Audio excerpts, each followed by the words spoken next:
You guys are going to have fun with that one. I'm sure the gifts are going to be amazing. Hey, how you doing? It is Abomb. Hi. It is Abombs Playhouse, and thank you for hanging out with me. I appreciate it. And you made it to a Friday, so that is amazing. You made it through the week, so great job. And your reward, you get, a wonderful episode from Watcher's Puppet History. It's one of my favorites, where they discuss Olga of Kiev. If you're unfamiliar, you're about to get learnt, no problem. And I will have to say that Watcher is on YouTube, and they do a ton of other different things. And one of their shows used to be Puppet History, and absolutely loved it. I don't believe they do it anymore, but it was really entertaining, and I really, really loved it. So we're going to watch an episode of that. And at the end of it, you're going to get your weekend prediction with Cards Against Humanity. So we might as well get going, shall we? All right, so let me get that going. And then we shall get this going right here.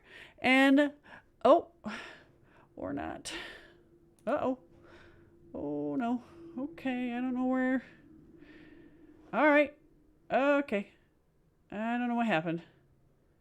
But I can't seem to find... Okay. Hold on. This happens to me every once in a while, and I don't get it. I don't understand what happens here. Oh my gosh. I hate this. Okay. All right. I don't know what happened. Okay. We got it now. Whew. Sometimes things disappear on me, and then I'm like, oh shit.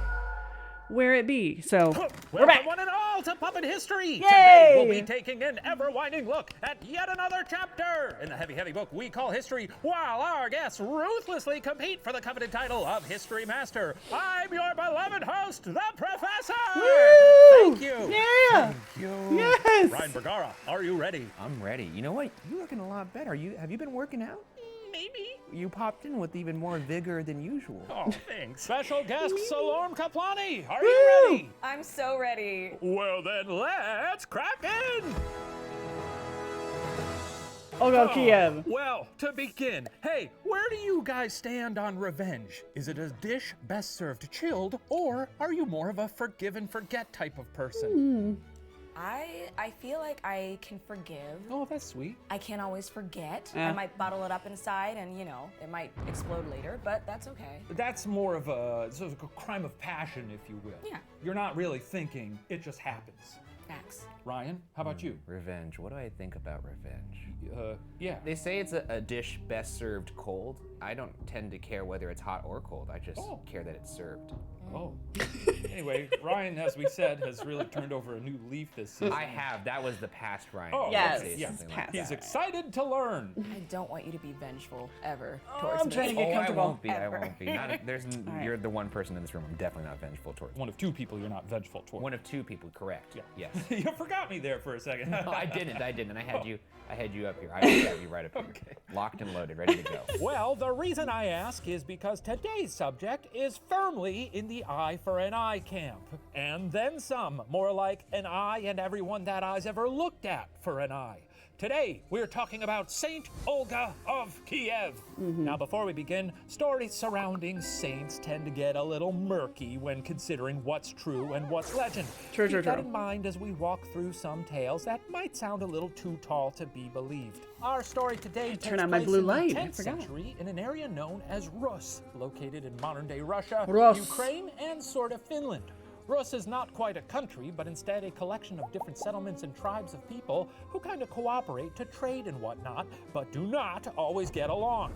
In the mid-9th century, for instance, a group of Slavic and Finnic tribes in Rus found themselves at war with one another. Our first question: how did these Slavs and Finns try to establish peace? A. They developed a shared language from scratch to negotiate with. B. They asked a group of Vikings to come rule over the both of them. We're gonna try to Or play along, C, too. They didn't. The Finns 'Cause I don't just remember the slaughtered all the answers. Slavs. And just go with your gut here. You're not expecting to know these things. You just gotta sort of guess what sounds like history. Ryan? They what do probably you got? slaughtered them. Let's see, humans gonna human. Humans gonna It's human. more human than anything to kill think another there's- human. Yeah. Slaughter. And Salorm? I put, see, they slaughtered them. Oh, we got our sea dogs out here! Sea dogs! Take it away! Art. Thank you. Art, Great it makes me so much happier every time I show. say it. Well, optimistically, points to neither of you. Oh, The no. correct answer was B. Yeah, that sounded weird. That sounds It strange. does sound weird. They basically asked the Vikings to be the doms to their subs.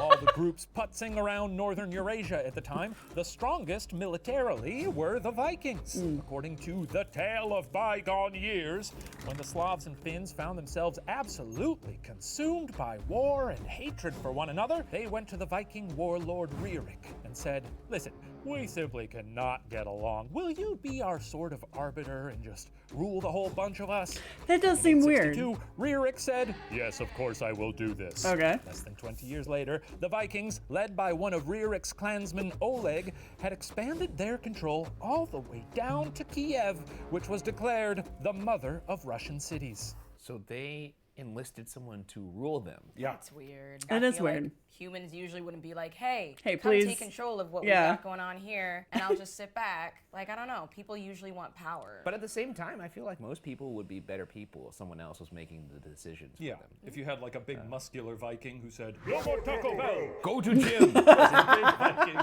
bursting good through point. your door every morning yelling, eat carrots! I might need a Viking. I'm gonna go on rentaviking.com. That could be an app. Wait, guys, are we going in on this? Viking personal Yeah, trainers. rentaviking.com. That'd be great. As of now. Yeah. But That by the don't time mean- you watch this episode, it's gonna be. Sometime around the end of the 9th century, in the trading nexus of Pskov, that Kiev conquering Viking Oleg had a daughter named Olga. In the early 10th century, Olga married Igor, the son of Ririk. Olga and Igor were a Viking power couple, Oh, if there yeah. ever was one, and the two had one son, Svatoslav. Is it possible for any Viking couple to not be a power couple? I mean, Vikings, very scary. Man, they must have had scary sex. Really testing the integrity of that bed frame. If you know what I mean. Yeah. And the walls and the floor. The ceiling. Everything. Ugh. VikingVixens.com. This is a horny episode. Much like the Another Vikings. Good. They got horns in their helmets. Brought it back with a nice wholesome joke. When Olga's dad Oleg died, Igor became the ruler of the state of Kiev and by most accounts did a pretty bang-up job. Igor expanded Kiev's authority over more of the surrounding peoples and kept tabs on the lands he already controlled. When a neighboring tribe, the Drevlians, stopped paying tribute, Igor marched his bloodthirsty army to the Drevlian capital of Iskoristan. The sight of Igor's army appears to have been all the Drevlians needed to see, and the tribe got right back to sending tributes. Now, his success in intimidating the Drevlians might have gone to Igor's head a bit, because when he returned to collect further tribute in 945, he demanded even more than he was due. At this point, it seems the Drevlians were getting tired of being intimidated, because what they did is they straight up killed his ass. Oh, shit. Ooh, how'd they kill him? How'd This they one's kill him? open-ended, so feel free to get creative. Lord Okay. knows the Drevlians did. I know the It's a story. I know free how ride. they. I It's a know how free they killed ride, him. Salorm. So I'm gonna be quiet. Follow your heart. What do you I think? believe in both of you. What do you think? Ryan got right to it. It's He pretty. thought It's about pretty creatively creative murdering people. and brutal all the way. You both all seem the pretty way. content with your murder plans. I know what it is. Ryan, be quiet. what do you got? I said they cut his head off mid-bone sesh. And then in parentheses, I put the head on his shoulders. Just yeah. in case anyone was wondering which head. Good idea. That's okay. Salor, what do you got? I put that they chopped him into tiny pieces and fed him to sea creatures. Oh, with a little smile. Smiley face. Solely because yours is less pornographic and a little bit closer. History point to Salorm. Yay! I was like, it's either the tiny pieces or the sea creatures. So I was like, It's the pieces part that really factors into it here. Mm. Well, according to the historian Leo the Deacon, the Drevlians picked 2 birch trees and bent them, kind of like 2 catapults, but facing away from one another.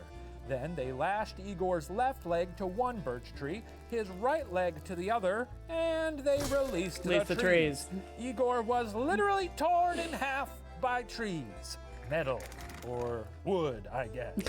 It's crazy. It's That's creative. creative. It's creative. Yeah. Yeah. If I died in that way, it would suck. But like for a brief moment, I would You're go, like, this is pretty cool. Yeah, I'd have to give it to them.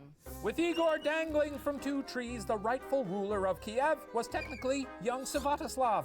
Emphasis on young. The boy was only 3 years old and in no condition to rule a Viking kingdom. With the respect of the people and the full support of the Rus army, Olga stepped in as regent to rule in her son's stead. Which is Yeah, I very remember common. This from back from Very common. Hatshepsut or I forget. Yeah, Hatshepsut. Hey, history point. You get one. Hey! You still got them in that little bag here? Yeah, I mean, like I said, I don't have too many. Alrighty, let's do it. What is in that little purse? You got a little jelly Oh, beans do you in want here. one as well, Salorm? Like I said, there's not a lot. You mind if I left grab in a couple there. more while I'm in here? Here, actually have a couple. All right. This is so don't fun. take- How long have they been sitting there? They sort of recycle, but now I'm running a little low, so they're fresh. They're as fresh as can be. Okay, moving along. Not so fast. Whoa, Polycarpa's spool. Hey, buddy. Just want to take a quick beat here to thank NordVPN for sponsoring today's episode. Yeah. That's sweet of them. Hey, Professor, you got yourself a VPN service? You know what? I actually don't. Is that bad? Are you nuts? You It's crazy? essential these days. Everybody's out there sneaking around with their Looking prying at eyes, stuff. spying on you. Thankfully, NordVPN offers a virtual private network that protects your internet connection and your privacy online. Oh, that sounds important. It's as important as it is easy to use. With a single click, you can safely connect to more than 5,200 servers. It's also in helpful 60 if you countries. have Find one near you for things better that connect speed, to the or internet, pick like one let's in say your far-off fridge lands for more or content. your That sounds like it'll come in handy for all my research. thermostat. Sure, your you know? research. Hey, know what else? Changing your location also allows you to access That too. streaming platforms in other countries. Whoa, cool. So I can watch all my favorite Danish sitcoms. Yeah, I guess. Anyway, visit nordvpn.com/watcher and enter code WATCHER to get a 2-year plan plus 4 Aw. additional months with a huge discount. You know what? I will. All right, safe browsing out there. Adios! Now, while Olga got up to speed on being All right, we're the back. leader of Kiev, the Drevlians seized upon the power vacuum that had suddenly appeared between 2 birch trees. Oh, what did the Drevlians do? A, they engaged in an attack on Kiev. B, they proposed a new trade deal with Kiev. Or C, they proposed an engagement. Okay, Ryan. I think I know the answer. I think it's C. I think it's A for engagement. attack. Okay. A little shotgun. Oh, I love it, Shaka. So, Lauren, what do you got? I put C for engagement. C for engagement. Because she's single now. Mm-hmm. She is a single gal, and And she ready. might be looking to mingle. Who can say? Let's find out with a little bit of theater. I'll be back in just a second, guys. She may not want to get tied down, though. Facts.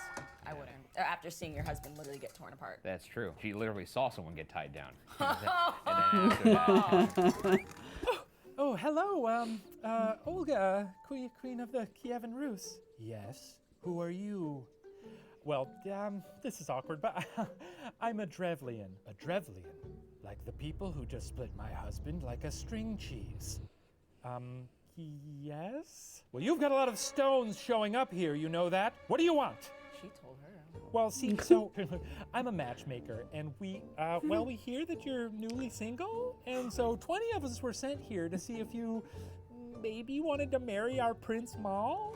You halved my husband, and now you want me to marry the guy who did the halving? Yes, that's basically the situation, yes. You know what? Let me think about it. And tomorrow morning, why don't you come back and we'll have a big celebration where I announce my decision. In fact, let's make it fun, huh? Tomorrow, my people will go out to your boat and they'll just carry you guys in your boat to the party. Doesn't that sound like a blast? Yeah. Wow. I mean, yeah, it kind of does. And here I thought you were going to just behead me or something. Ha ha ha. No, that is not what is happening. Okay, I'll see you tomorrow. Oh, this is going to fucking rule. Okay. Done. she's gonna red wedding their ass. Right? Jelly bean for Salor! Woo! Wait, what? Wait, So no one died? No, you got it right. They proposed an engagement. Oh, what yes. they want. Oh, I see. I thought you meant what actually happened. I mean, we don't know what actually happened. Yeah, not yet. I got a feeling. Yes, props to the Drevlians for shooting their shot, but they probably should have smelled something was up with the whole come back tomorrow bit. Yeah. While the matchmakers went back to their camp, no doubt relieved, Olga had her people dig a giant trench. And the next morning, the Drevlians arrived in their boat and demanded to be carried to see Olga. The people of Kiev literally picked up the boat with the Drevlians still on board and lugged them straight to, you guessed it, the pit. And they tossed them in and buried them alive. That's what you call a deadlift. Hey. Also, how strong are these people that they can Yeah, lift up a Yeah. boat, is dude? this? Holy shit. I mean, you know, legends tend to get a little hyperbolic. Sure. It's possible they maybe just threw people in a pit. If you have the balls to ask somebody to carry your boat on shore, Yeah. you deserve to get tossed into a pit. At That's what crazy. point during being carried do you think they were like, hey, you're taking us to the pit? There's time to jump off. Yeah, good You point. know what you're doing? Wait a minute. Just a gaggle of people all going, put us down! Put us down! Please put me down. Well, if you think that's fun, Olga's just getting started. Though 20 of his matchmakers had just met their maker, the Drevlian Prince Mal didn't know this yet. In fact, he still thought he might be engaged, and Olga did nothing to dissuade him of this fantasy. Olga sent word to Iskoristan, requesting the prince send a company of his best men to Kiev to escort her to what the prince assumed would be their wedding. Prince Mal sent the men and probably got to work on his save the date cards or something. Wait a second, the wedding is still going forward even though she threw a ship full of people into a pit? Yeah, they don't They know. don't know yet. They don't I don't know. I guess Word they doesn't were- travel fast. You know, you got to put it on a bird or a horse and slap it on the ass, and then the true. news They will don't get have there it in 5 months. Man, it must have been so much easier to do schemes back then. Yeah, that's true. Yeah. Because word of the scheme doesn't get out, and you keep scheming till the jig is By up. then you're already in a different country. Yeah, different That's country, right. different place. I grew up in the wrong era. Huh? That's the old me, though. Oh, yeah, yeah, yeah. Old Sometimes you. that's Old just him. things coming through the cracks. Okay. Now, it's unclear if the best men wondered where the 20 matchmakers were when they Yeah. arrived, but when these dudes showed up in front of Olga, they had a more immediate problem. They were filthy. Oh, do you think I was going to say Olga just beheaded them or something? No, that's not our gal's style. Upset with how dirty the men were from their journey, Olga insisted they take a bath before any marriage was discussed. The queen sent them to the bathhouse, which, well, it was then barricaded and set on fire, burning the best men alive. Oh! Yeah. But the king, I don't know. He's still alive. He's still alive, he's and just- he is none the wiser. He's killing all his friends. They went out dongs blazing, dude. Fucking wild. But they were a power couple, you know? She feels passionately. She's Yeah, she avenging misses her man. She misses her man. Very romantic. I mean, can we talk about the romance angle here? It's sweet. Oh, yeah. Yeah, it's definitely sweet to burn a room full of people alive. She's watching from hell, like, get it, baby. Go That's on. my girl. Everyone has their grieving process, you know, their phase. That's true. Well, as you'll find, she continues to grieve. With that, Olga figured she'd had about as much vengeance as she could in Kiev and set off for Iskoristan, where Prince Mal waited, still assuming he was engaged. I can't Sometime. believe he doesn't know yet. Yeah, he's just like, ooh, I can't wait. Maybe I'll wear a nice little boutonniere. I'm scared for him. There's gonna be no one to object to the union at the ceremony because Everybody's dead. fucking dead. When Olga arrived outside Iskoristan, where her husband Igor had met his grisly demise, she told Prince Mal that before any kind of marriage could happen, she would need to have a funeral feast at Igor's burial mound outside the city. Well, figuring this was basically the rehearsal dinner for the wedding of the century, thousands of Drevlians left the protection of the city walls to celebrate with their future tribe-in-law. Oh, and what a party it was! The wine was flowing, and in short order, the Drevlians were hammered. Not everyone was drinking that night. No. And amongst the designated drivers were Olga and her entire army. Yep. The Drevlians 3 sheets to the wind. Congratulations, Ryan. Olga red wedding their asses, slaughtering more than 5,000 1,000 men. Whoa! Some accounts claim Olga got a few stabs in herself. At this point, Prince Maul probably realized he was still single after all. I think that might call for another jelly bean. Come on. Okay, you can have a jelly bean. Yeah, that's right. Oh, you're good. I just Bad meant the one. boys, Okay, alright. you don't have to take one from the Is there another one? Again, this is not a bottomless supply. Well, you do regenerate. Thanks, pal. Yep. Thank you. All right. Man, you're making them really good now. Well, It tastes really good. you're getting to the bottom of the bag. They've been stewing there. Ooh, those bottom beans. Is jelly beans puppet poop? It's, like we said, it's not poop. I do push it out of my puppet sphincter, but it's sort of a different thing altogether. Are we clear on that? I already swallowed it. Okay. The next year, Olga was traveling around the Drevlian territory, gathering up tributes she was still owed. When she returned to Iskoristan, for understandable reasons, they refused to pay up.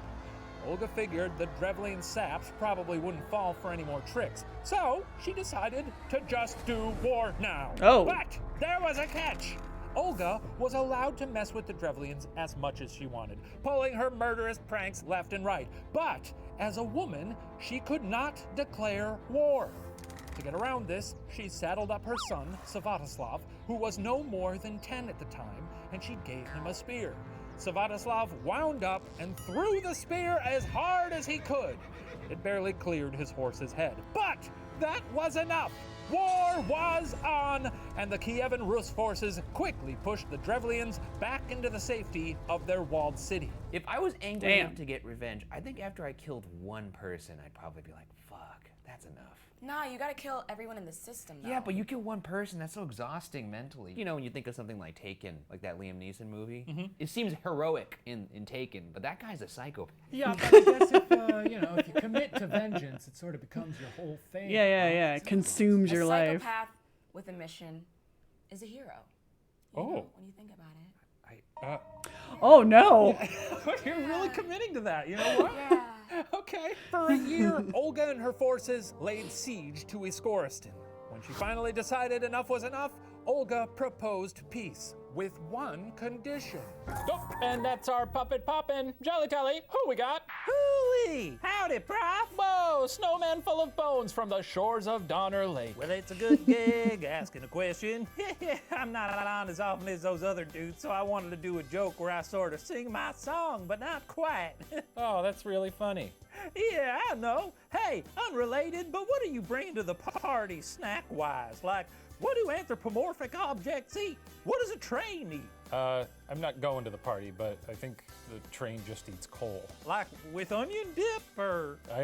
Honestly, I have no idea. Well, I thought about bringing a veggie tray, but then what if it's a little toasty in there and my nose slides off? I don't know what they're up to. Carrots. Red guy said take care of you. For a second there, I worried that funny old molasses horse would chomp it right off. But then I remembered he went to hell. Well, you're kind of cutting out there, but why don't you just get to that question there, Bones? Oh, yeah, sure. Hey, what condition did Olga require for peace? A, all of their gold. Oh, yeah, I know Literally this one, all too. of it. If you got a I know gold this one. filling, kiss it goodbye. B, 3 pigeons and 3 sparrows from each house, representing mercy. B. Or C, Prince Maul split in 2 and delivered in separate coffins. It would be Well, B. a pickle if there ever was one. Thanks, Snowman from the shores of Lake Donner. Hoo-hoo, you got it. Okay, well, that one took a while. Chatty guy. Dang. C sounds so obvious, but too obvious. This one's really gonna get you guys. I think so. It's gonna get you good. This will be the ultimate test of the question. So get Can you people good. change? Yeah. Ryan, what you got? Before I get into my answer, I do want to say that I do believe, and my answer will show this, that people can change. Okay. Except that I lied. I do think I put C. Cut his ass in half, please. Sure. Cut his I ass was in thinking about half. it too, and it seems like she's been through a lot. You know, she's killed a lot of people, and maybe that blood has nourished her, and she's ready for peace. Yeah? After they split him. Okay. Yeah, I All agree. right, so we're both firmly in the half his ass in half. Yeah. Okay. I was great. gonna go with B, but then I was like, nah. Okay. No, it could only end this way. Well, let's find out the answer once again through the magic of theater. Oh. Help me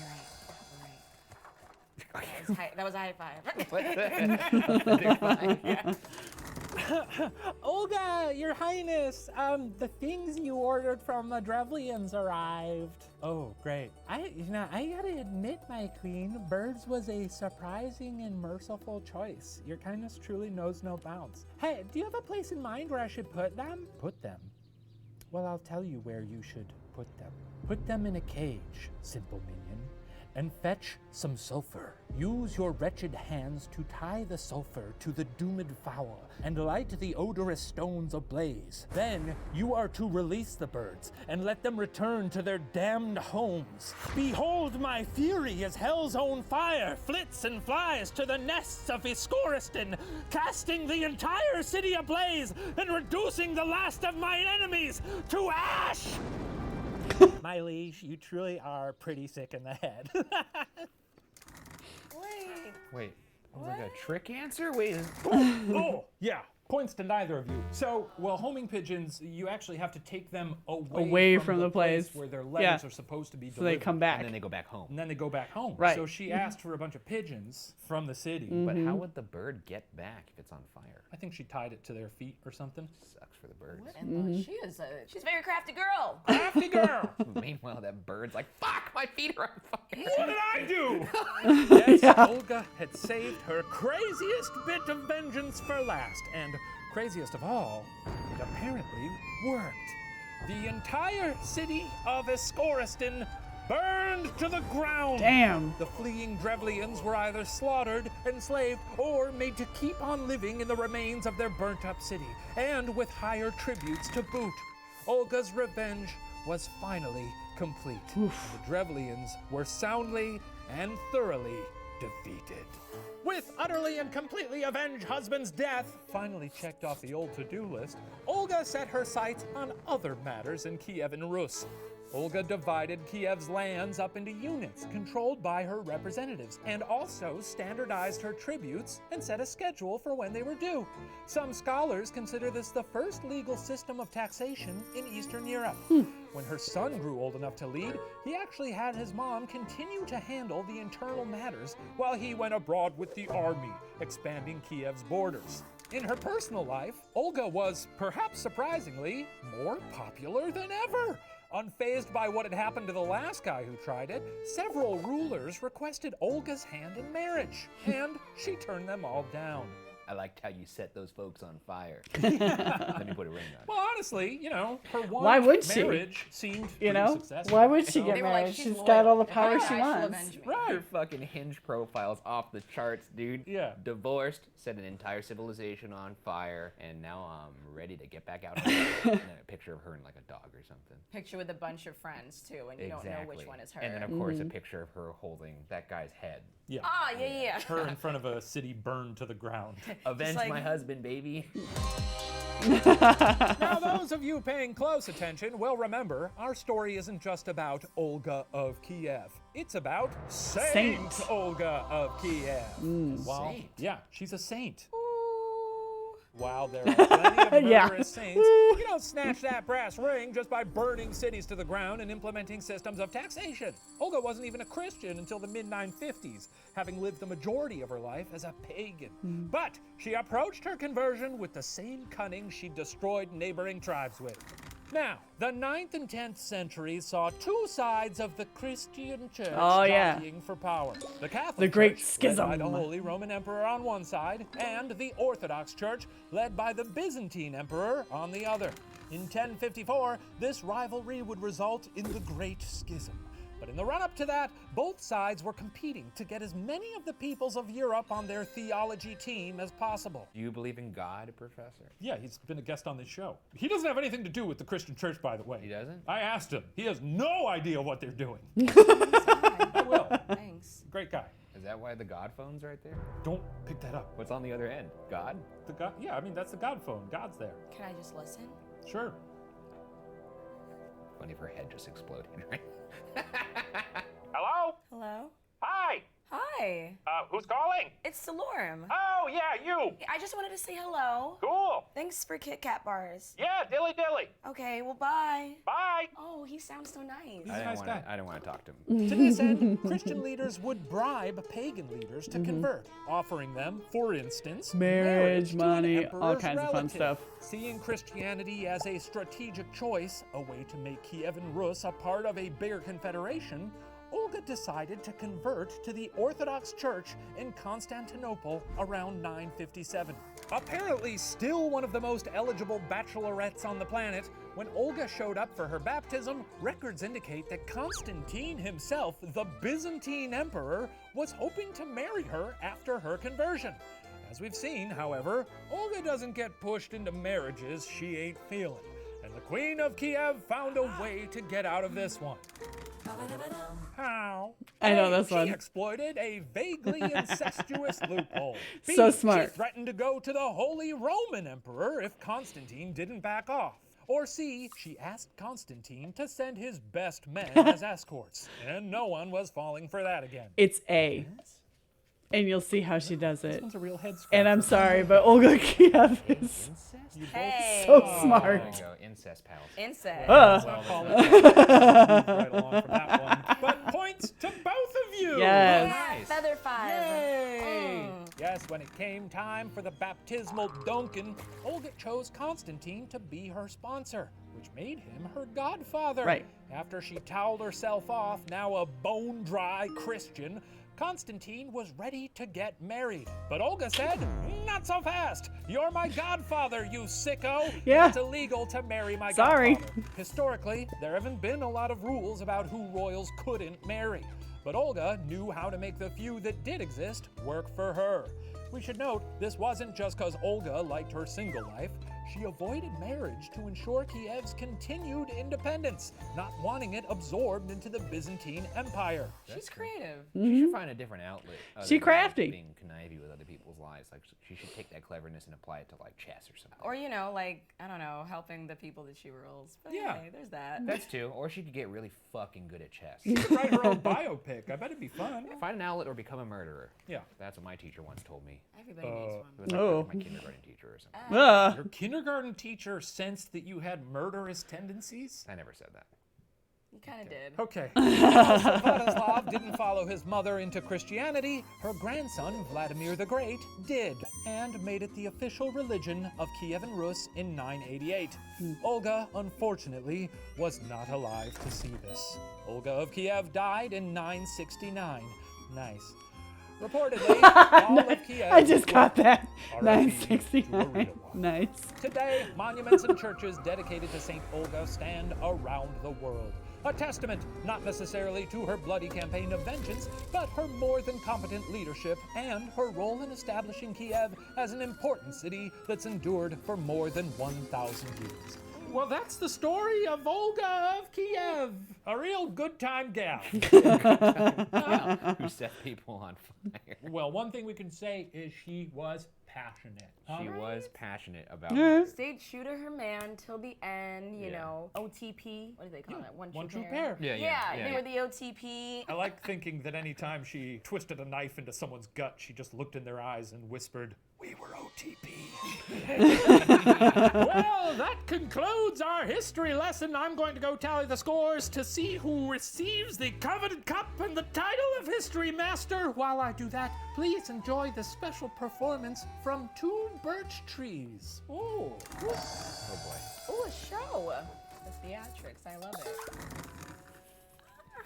He'll have to lurch twixt two lovely swaying birch trees, Igor of Kiev.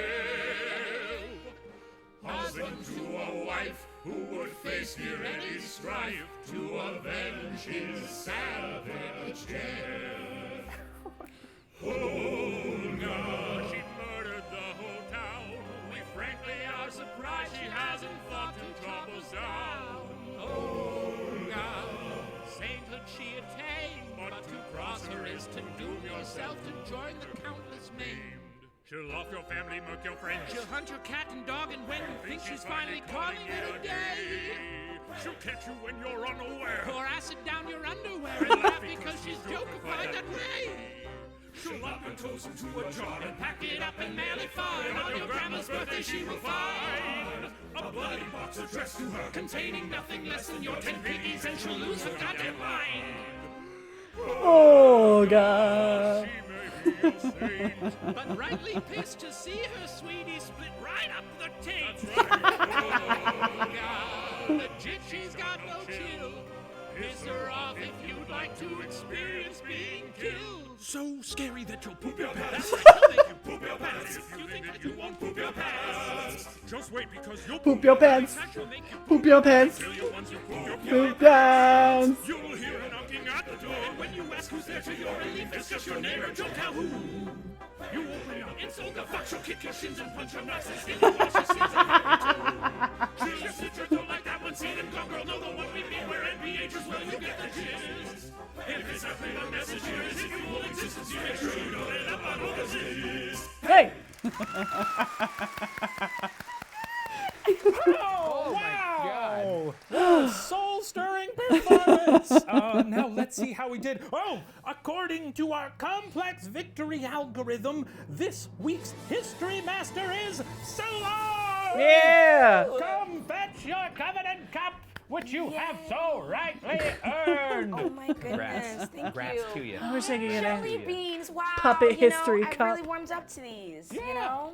They're all yours, safely packaged, so those aren't ones excreted out of my anus, but still very good. Okay, wow, this is great, guys. Like I was never really that great at history, I have to say, but I felt really at home. Well, you nailed it today. So, Lorm, thank you so much for being here. Ryan, thanks for trying. And to the rest of you, thank you for watching Puppet History, where the details are always a little fuzzy. We'll see you next time, everybody. Goodbye. Oh, it just drops dead like that. Just dies. Poop your pants. Poop your pants. Poop your pants. Poop your pants. Poop your pants. Poop your pants. Hey. And that is Puppet History, Olga of Kiev. One of my favorite episodes of Puppet History. And it is too bad that Watcher doesn't do Puppet History anymore because it was so much fun. I love that. And honestly, like, I love learning about just obscure historical stories like that. Because, first of all, wow, I had no idea. Second of all, where the hell is the movie for that? Like, where is it? I would love to see something like that. Olga of Kiev just kicking ass. Like, that would be an insane movie. Like, The Norsemen would pale in comparison to a movie about Olga of Kiev. Man, that would be super sweet. But anyway, let's get to your weekend prediction with Cards Against Humanity. Yes, we got to get it happening, all right? It is the weekend, and I know you want to get going, so you want to know what's going to be in your weekend, and this is what's going to happen. This is your first thing, according to Cards Against Humanity. That would be, a self-microwaving burrito. I love that. Nice and functional. Awesome. Love that. And the next thing that's going to be in your weekend, according to Cards Against Humanity, that would be, my boyfriend's stupid penis. Well, I don't have a boyfriend, so we're good, and that doesn't sound like a lot of fun. Stupid penis? Ugh. We want a smart penis, you know? Always remember John Waters' quote that if you go to somebody's house and they don't have books, don't fuck them. Remember that, okay? You definitely don't want a stupid penis. And then that last thing that's going to be in your weekend, according to Cards Against Humanity, that would be, a turd. I'm not surprised by that at all. Like, I know me. I know what's going to happen. It's going to be more than one. More than a turd. I'll tell you that. So that's your weekend according to Cards Against Humanity. And thanks for hanging out with me. We do this every Friday unless there's something really big going on and I need to, travel or whatever else. But I try to be on here every Friday at 3 p.m. Eastern. We hang out, watch some stuff, get weird, all kinds of stuff. So I appreciate it. If you want to follow me, there's all the stuff below me. Also, I've got links and whatnot. So, thanks Thank you so much for hanging out with me, and I will see you next time, and bye-bye.